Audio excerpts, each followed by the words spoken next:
Hello friends, कैसे हैं आप लोग। आशा करता हूँ अच्छे होंगे। आज की जो हमारी कहानी है वो 26/11 हमले में जो आरोपी था अजमल कसाब, मोहम्मद अजमल कसाब, उसकी फांसी की कहानी है। 26/11 हमले की कहानी मैं आपको बाद में सुनाऊंगा, फिर किसी स्टोरी में। मोहम्मद अजमल कसाब लाहौर के नज़दीक एक कस्बा है, गांव है उकारा, वहाँ पैदा होता है। बहुत गरीब घर में। बाप जो है वो रेडी लगाते हैं फुटपाथ में, और उसी से कमाई, बाकी बच्चों की परवरिश। गरीबी से उठा और गलत सोहबत में भी रहा। 2005 में वो अपना घर छोड़ देता है अचानक से और शहर की ओर चल देता है।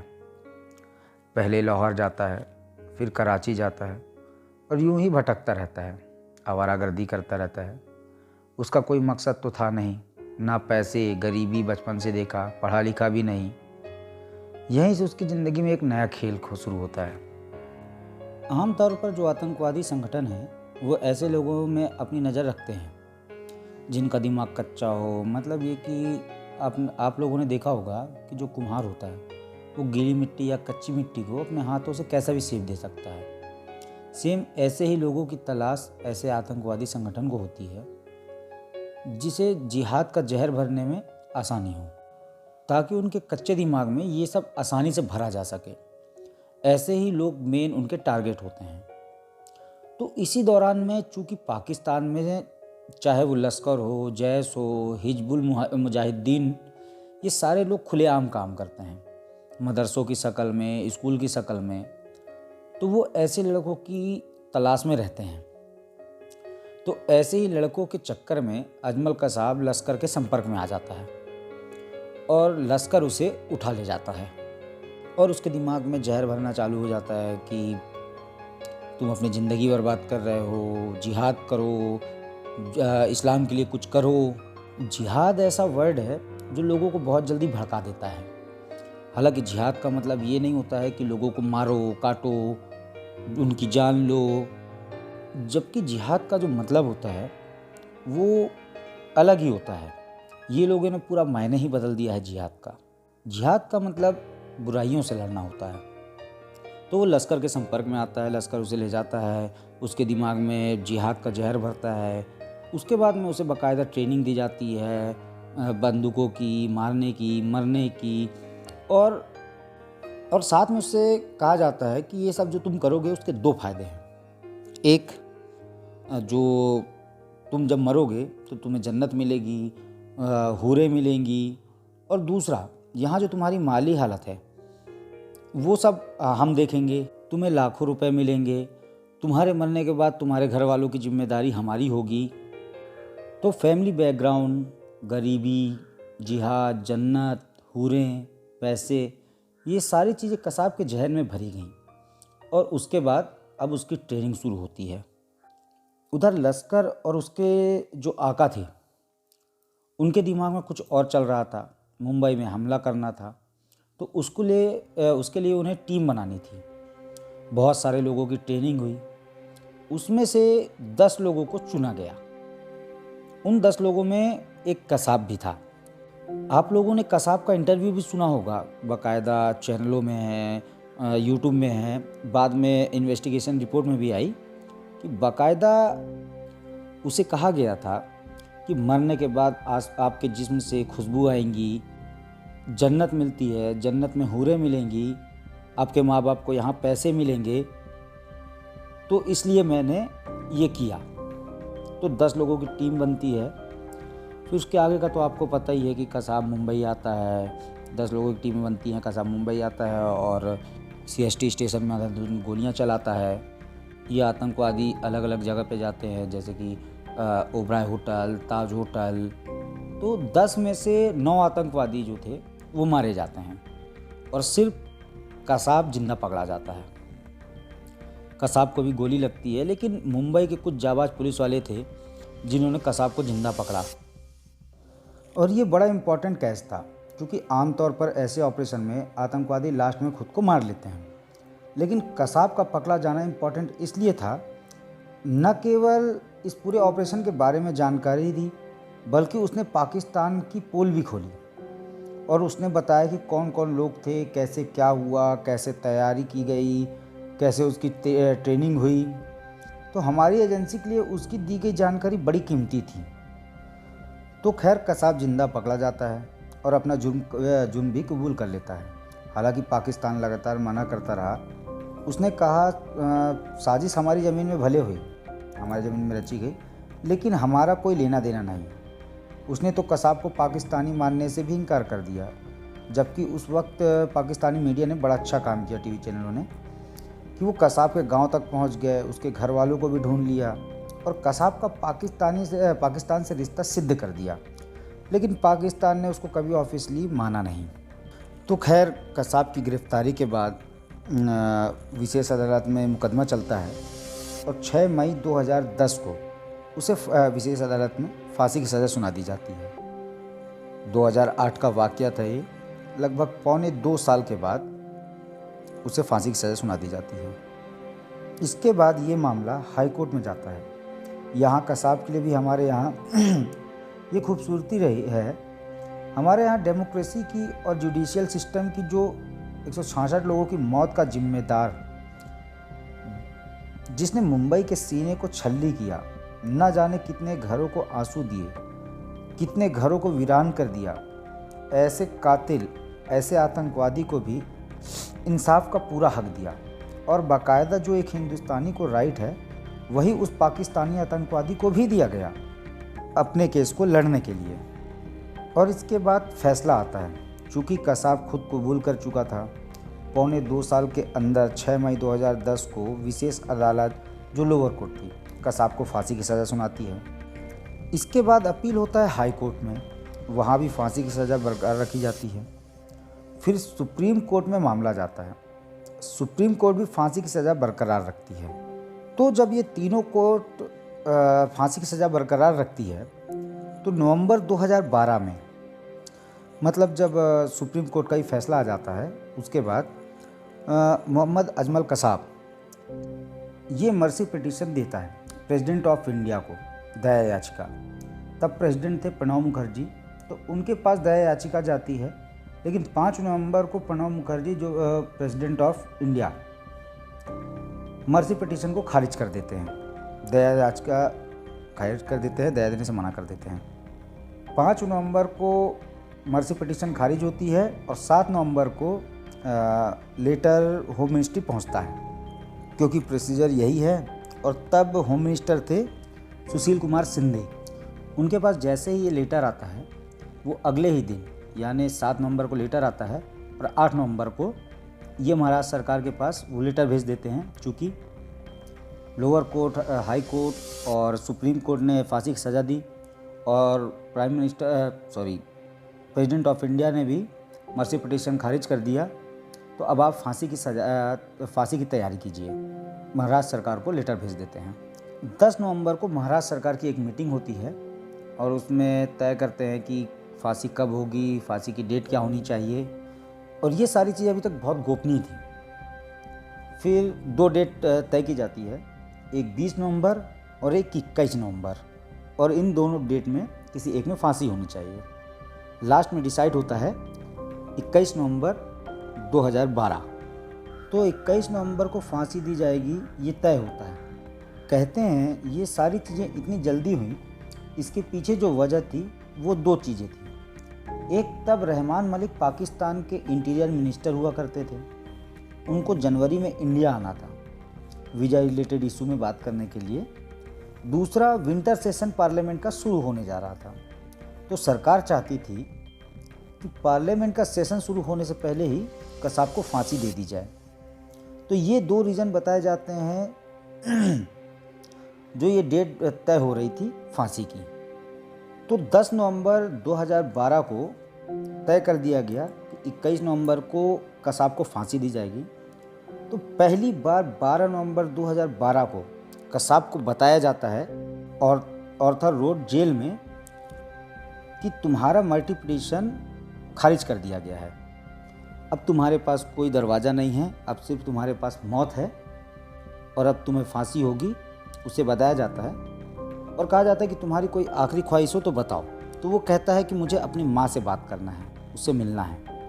तो महाराष्ट्र सरकार सेंट्रल गवर्नमेंट को उसकी ख्वाहिश बताती है तो यहाँ एक्सटर्नल अफेयर मिनिस्ट्री जो विदेश मंत्रालय और बाकी के मिनिस्ट्री तय करती है कि क्या किया जाए। तो ये डिसाइड होता है कि अभी बात नहीं कराएंगे, 48 घंटे पहले कसाब की आखिरी ख्वाहिश को पाकिस्तान सरकार को बताया जाएगा और उसके बाद कसाब की मां से उसकी फ़ोन में बात करवाई जाएगी 48 घंटे पहले।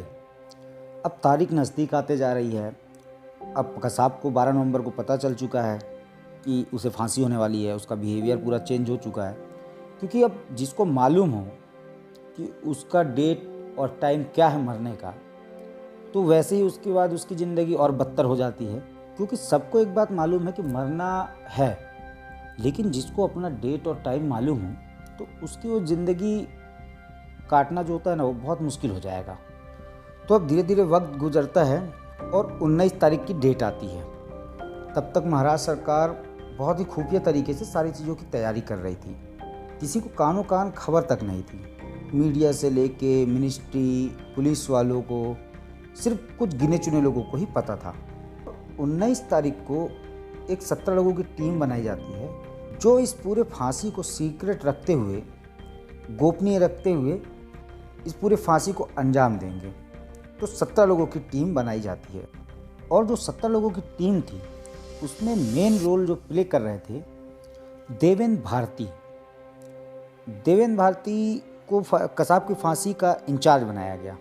उसके बाद 17 लोगों की टीम, जिसमें ATS के चीफ राकेश मारिया जी भी थे, जिन्होंने 26/11 की भी इन्वेस्टिगेशन की। तो देवेंद्र भारती के अलावा बाकी के लोगों को 19 तारीख को पहली बार मालूम चला कि कसाब को फांसी देनी है और उन सब लोगों से उनके सेलफोन ले लिए गए कि अगले 2 दिन तक आपके पास कोई सेलफोन नहीं होगा। आप अपनी फैमिली से, दोस्तों से, कलीग से, डिपार्टमेंट वालों से किसी से संपर्क में नहीं रहेंगे। मतलब कितने ज़्यादा सीक्रेट थी ये। तो देवेंद्र भारती के लीडरशिप में कसाब को फांसी देने की एक पूरी ब्लूप्रिंट की तैयारी होती है। तब कसाब ऑर्थर रोड जेल में था मुंबई के।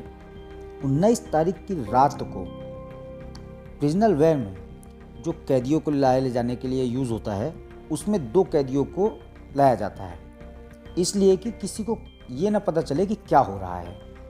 और उस बुलेट प्रूफ वैन में ITBP, Indian Tibet police force, उनकी निगरानी में, बाकी खुफिया एजेंसी थी उनकी निगरानी में, ऑर्थर रोड जेल से निकलता है काफिला बहुत ही खामोशी के साथ पुणे यरोदा जेल के लिए।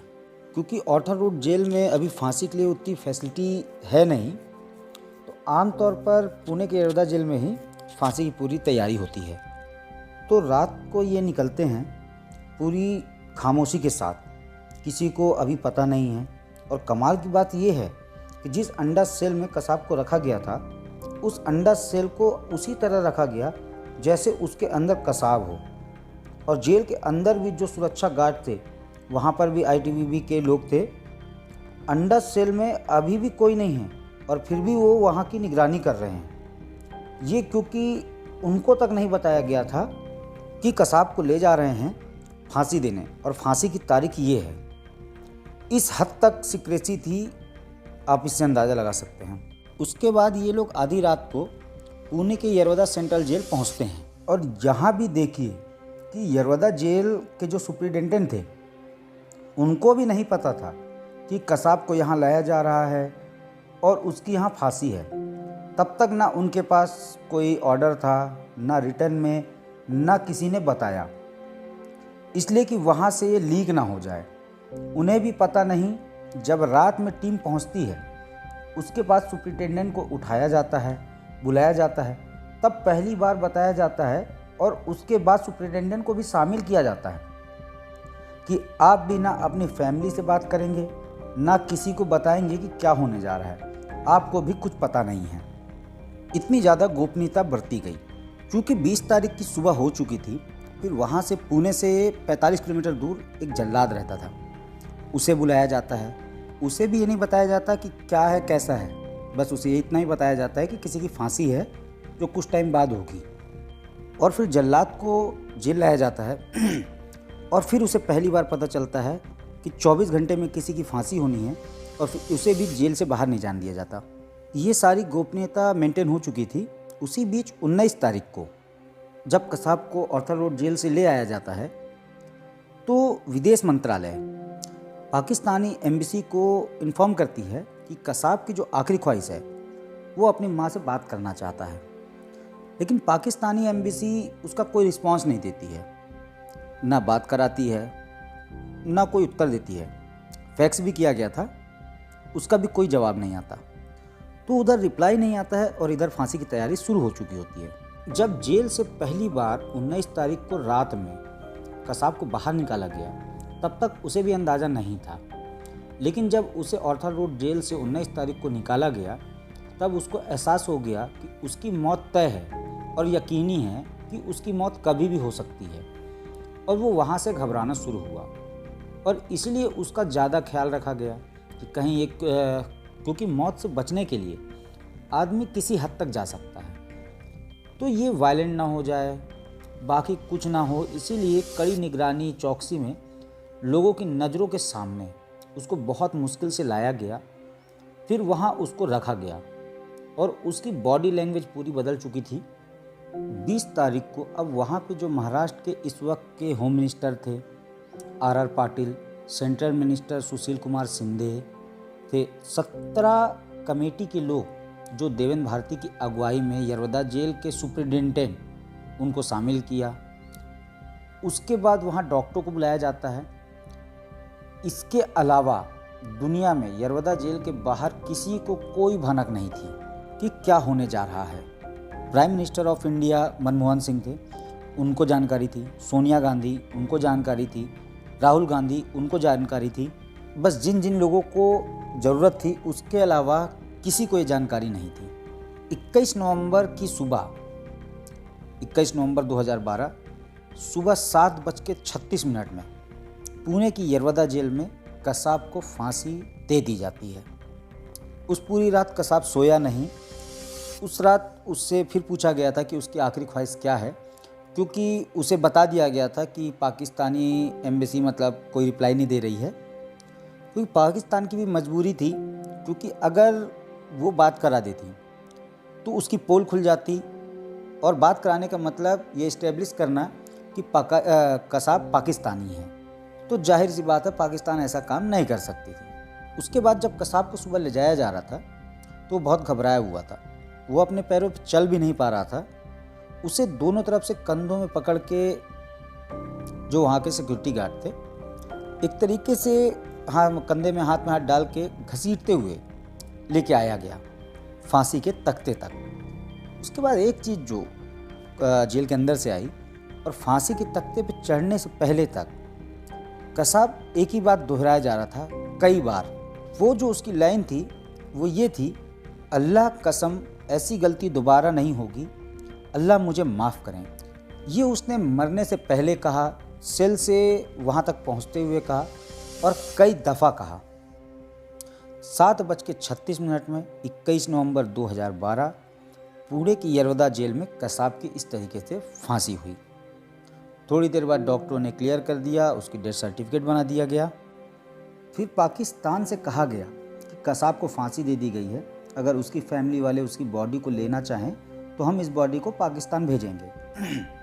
लेकिन पाकिस्तान जो फ़ोन में ही उसकी माँ से बात नहीं करा पाया, जो उसकी आखिरी ख्वाहिश भी थी। बॉडी जो इंडियन गवर्नमेंट को भी पता था कि वो क्लेम नहीं आएगा, क्योंकि क्लेम का मतलब ये है कि आप एक्सेप्ट करते हो कि ये पाकिस्तानी है और मुंबई हमले में पाकिस्तान का हाथ है। तो ये सारी चीज़ें पहले ही बीच में आ जाती, तो ये पहले से ही मालूम था।